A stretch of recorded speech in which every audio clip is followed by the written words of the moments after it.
Bonjour à tous, je suis Arnaud Marcy, directeur associé de Think Market et je vous présente la Minute du Shift. La Minute du Shift, c'est tout comprendre d'une actu, d'une techno ou d'une tendance très simplement et en quelques instants. Aujourd'hui, on parle métavers. Le métavers fait beaucoup parler de lui, c'est le nouveau truc à la mode de l'écosystème digital, au point, et ça n'aura échappé à personne, que Facebook s'est renommé Meta à la fin de l'année dernière. Le métavers a beaucoup de domaines d'application, en particulier dans le sport, dans la distribution ou encore dans le domaine du luxe qui est notre sujet d'aujourd'hui. Et je laisse la place tout de suite à Vincent, Juliette et India pour vous en dire un petit peu plus.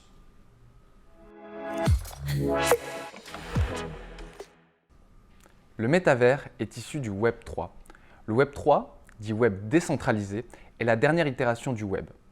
Fondé sur toutes les avancées technologiques récentes, que sont l'intelligence artificielle et la blockchain, pour proposer une nouvelle expérience aux utilisateurs et de nouvelles fonctionnalités.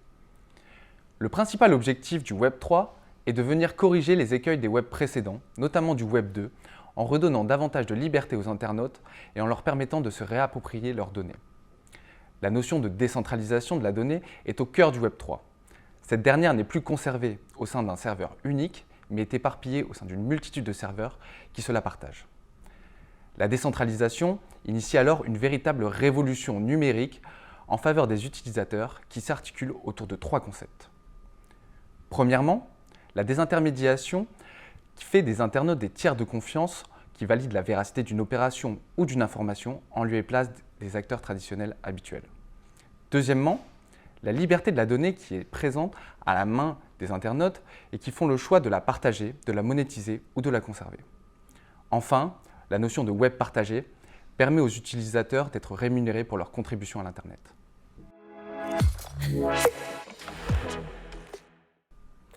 Le Web 3 est marqué par l'émergence de nouveaux concepts digitaux, comme les NFT et le métavers, qui sont susceptibles de révolutionner les standards et usages de consommation.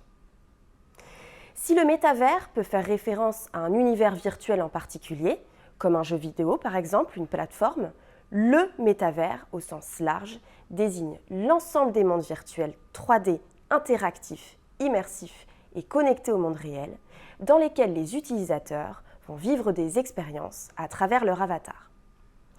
Le concept n'est en réalité pas nouveau.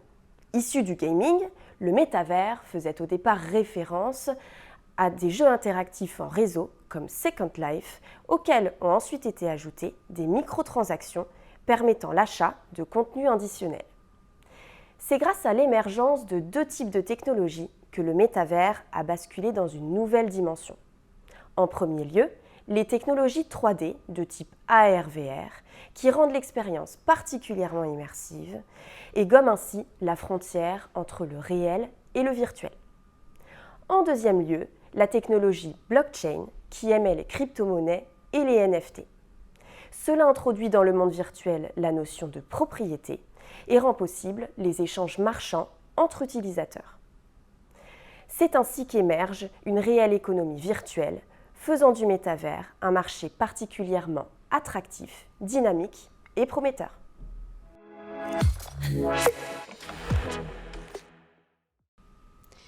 D'ici 2026, le marché du métavers devrait valoir 42 milliards de dollars. Les maisons de luxe sont parmi les premiers à saisir ces nouvelles opportunités afin de conjuguer réel et virtuel. En se lançant sur le métavers, les marques peuvent activer trois leviers, maximisant l'acquisition, la fidélisation et l'engagement. L'acquisition de nouveaux clients passe notamment par la diversification de l'offre de produits et de services.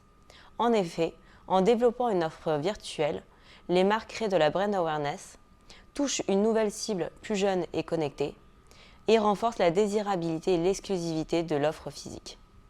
Par exemple, Balenciaga a fait un partenariat avec la plateforme de jeu Fortnite pour créer un univers qui mêle le réel et le virtuel.